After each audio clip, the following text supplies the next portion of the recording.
Guys, I'm so happy.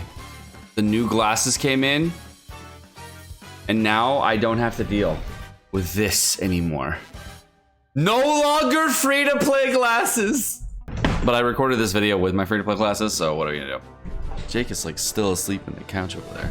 All right, for this video, we're gonna be going over everything in Inazuma that you should be doing prior to Inazuma, and the many things that you should not do prior to Inazuma, because I've heard some really weird things from people over the last few days on Twitch. For some reason, people are under the impression that need to do certain things, and they're wasting lots of resin. So this video will help you understand what you shouldn't do prior to Inazuma, because if you are doing these things, you're wasting tons of resources for no reason whatsoever. So let's jump into it.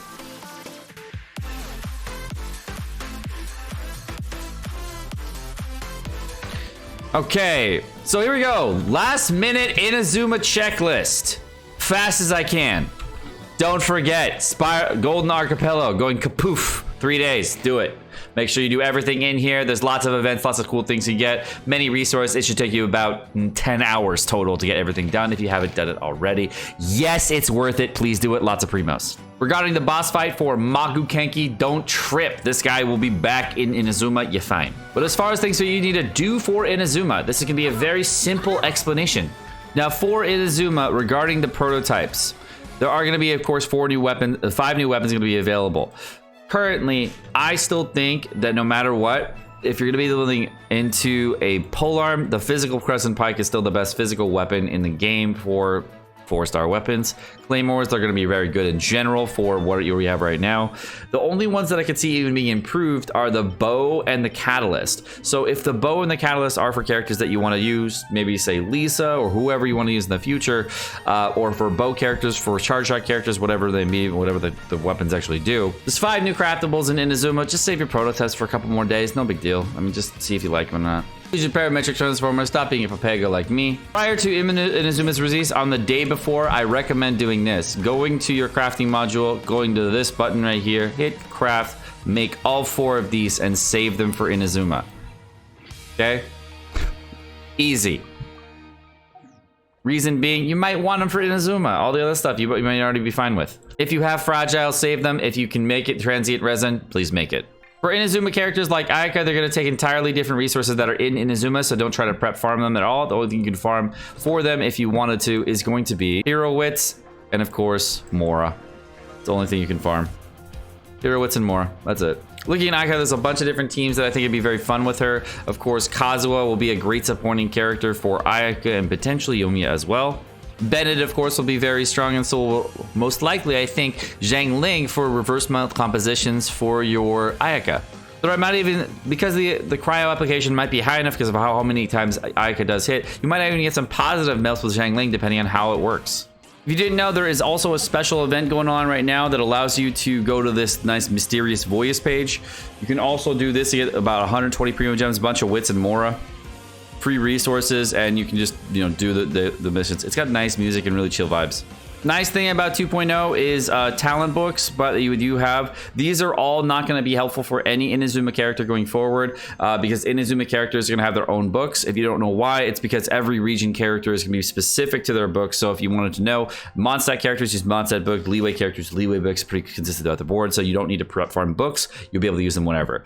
Don't also farm any of the boss materials that you need for characters. As we can clearly see, they're going forward. They're just going to be putting new bosses out, and we're going to need to farm those new bosses.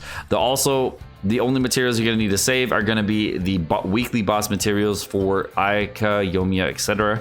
Like, even if you're capped on weekly bosses, please farm the weekly bosses for prototypes because the new prototypes are out, and Dream Solvent. So if you're wondering if you can spend any of your older resources on old characters, the answer is yes. Please farm these until you have maxed out all your talents to at least talent level 9 on your characters. And once that's done, you can actually stop farming these as much. Regarding weapon domains, there's not much you're going to be able to do for weapon domains either. So saving weapon domain resources or prep farming weapon domain resource is a giant resource suck, so please stay away from them. It's been rumored there's going to be brand new weapon domains in Inazuma, so please, again, wait for that.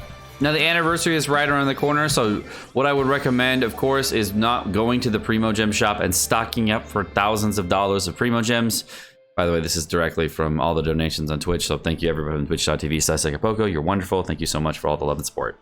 So the most important thing to grind pre-Inazuma, of course, is just Mora and Wits. Please don't overfarm other resources. This will save you a ton of resin and time. Please don't grind any bosses at all for crystals or whatever. You'll be able to get these in Inazuma when you're farming the weekly bosses for those characters. If you haven't seen it, also on the news, there was a thing last night going over the Pyro Hypostase that's going to be out for most likely Yoimiya, and I think this dude, I guess, might be for Ayaka. I don't remember.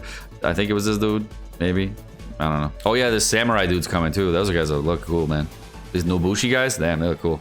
Do they have firework attacks? What? Oh, dude, this guy has a yeet saber.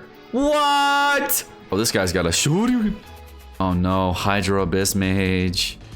Yay, Electro Hiliturals, please.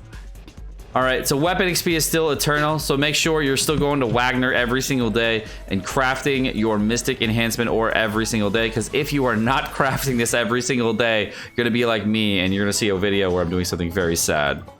And you, as always, you can only craft 30 of those per day, so make sure you get enough. Oh, this is crucial. If you want to level up the Inazuma artifacts, make sure you're doing your artifact routes. If you don't know what those are, very basic. There's areas at the world that I've already farmed apparently. So there's areas throughout the world that you can actually go to that have lots of artifact XP. If you're not aware, you can just go to them every single day and they reset. You can walk up to any individual thing, and please, for God's sake, farm the artifact XP so you can farm for the new artifact sets right here. As you can see, they'll give you a random amount, and you get about 30,000 or so artifact XP per day from these artifact routes. If you need a route, link in the description below. Also, if you're not a dummy like me, make sure you've done the Archon Quest.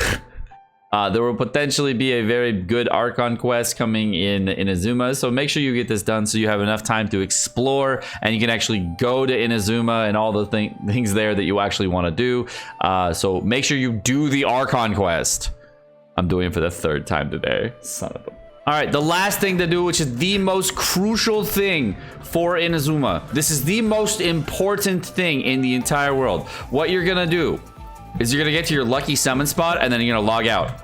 Make sure you do this before Inazuma so you have good luck on your summons. And if you want good luck on your summons, make sure to get to the top of Dragonspine. There's a peak on the top of Dragonspine. If you haven't seen it, Gratistat has tried this. It was horrible.